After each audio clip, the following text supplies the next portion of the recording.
perform to a packed St John Smith Square in London. Well, relaxed is not a word I'd use to describe myself whenever I had to play in public. Usually I was a bag of nerves who played, well, nervily.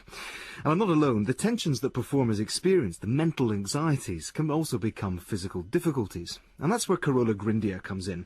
Her Grindea technique has been rescuing the careers of concert soloists for decades. She's 93 at the moment.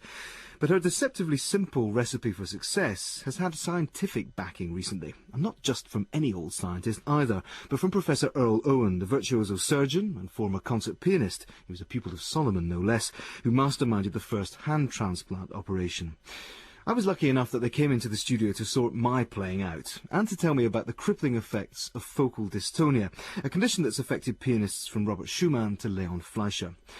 They were in town for a conference on focal dystonia, but before we hear from Carola and Earl, here's Lauren Fadem on how the condition affected her career as a pianist. I would say over the course of about a year to a year and a half, I started noticing problems which I first thought were some strange habits I had somehow gotten, technical habits, and, tried to sort myself out. The problem was mainly with my third finger. First, I just noticed that it was sluggish, that it didn't repeat quickly, it wouldn't release the key like the other fingers. But when it got really bad, when I knew this was becoming a medical problem, was when my hand is expanded in open positions like octaves, for instance, the finger would spasm down so that it would actually hit the key as it was trying to curl in. Interestingly, all of this occurred in a year where I had a bit of an interruption due to a health problem of a family member who I was taking care of.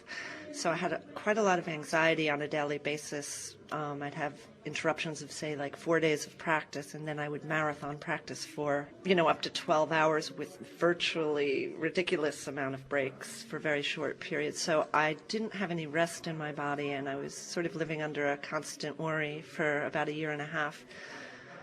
It's mental agony. The best way I could describe it would be someone put you in a straitjacket.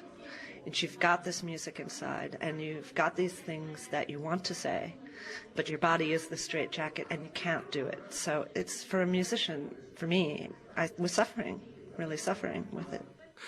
Lauren Fadem, this is then a condition which has completely transformed her life. It's wrecked her career, at least temporarily, as a concert pianist.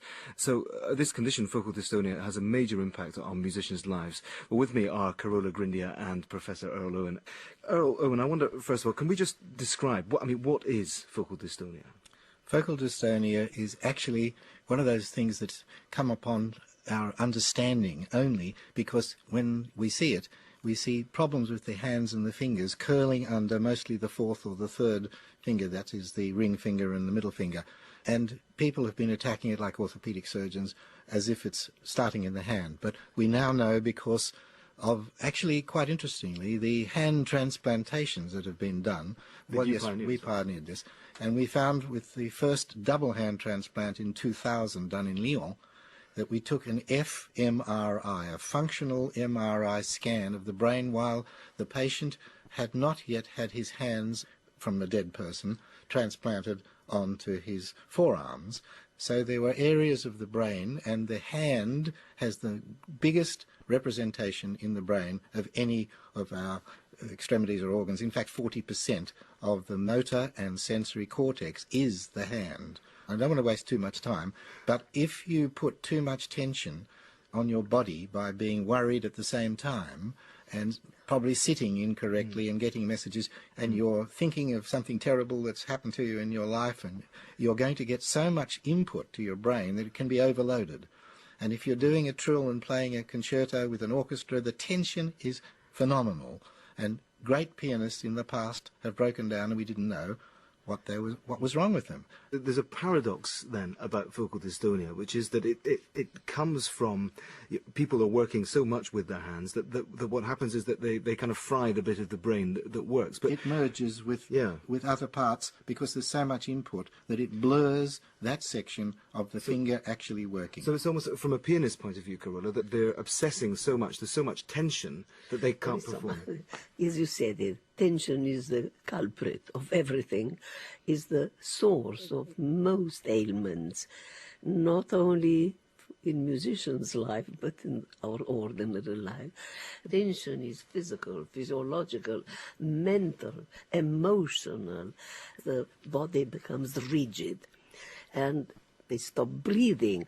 And if you don't breathe with the music, unless there is freedom of breathing, you cannot function. So it's as if all of this overthinking about the one thing you want to do then makes you unable to do it. But I mean, all of the tensions that you describe in a musician's life, I mean, they're things that people who aren't performing musicians experience as well. But Earl, Owen, all of this, as Carola was saying, seems to be magnified when we're thinking about what musicians are doing on stage and the stresses that that puts the body and the mind under. That's right. But it wasn't until we did a hand transplant that we could see before that there are areas of the brain without two hands. There's quite a lot of the brain that's not being used.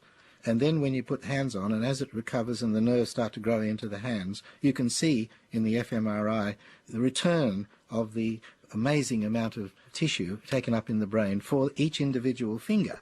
And yet when you take an fMRI of a pianist who's got focal dystonia, there aren't the clear definitions. They're blurred so that when the brain is getting so much extra stimuli there, it's like an acupuncture point between your thumb and your index finger for the lower jaw. If you press the acupuncture point, it's very close to that area of the brain for the lower jaw, and when they blur, it anaesthetizes the jaw. But look, thinking about musicians who aren't particularly relaxed, we're sitting in this studio at the top of Broadcasting House, which is it's a bigger room than most of the studios, and it's also got a rather beautiful Steinway piano in it.